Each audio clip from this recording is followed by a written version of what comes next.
Something that often surprises people when they come into colonial churches is the presence of gravestones that are set directly into the floor. Now, you don't often see this in very, very small parish churches like this one, so this is sort of a unique example here at Christ Church.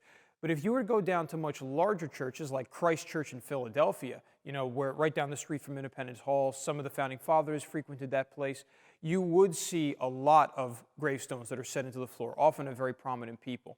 Now, the reason why these stones are set into the floor, there's 3 here, they are set in because of the earlier church building that stood a little bit to the north of this one.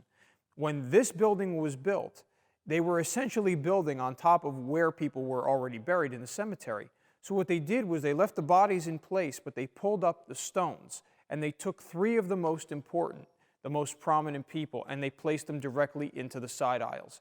Down by my feet, one of these gentlemen, Theodosius Bartow, is the father-in-law of Aaron Burr.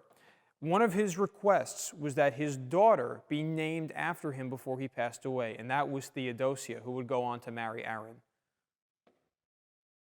If you're wondering why the gravestone of Elizabeth Ashfield is set into the floor here, it's largely due to a family connection.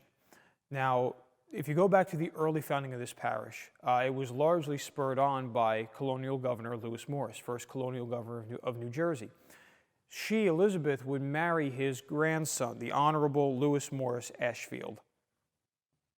Set into the floor here we have a very, very small gravestone. This is the stone of Henry Leonard. Now Henry, if you look at the date that he died in 1761 and was only aged 5 years and 5 months. He likely died of either influenza or smallpox, which are major killers in the 18th century.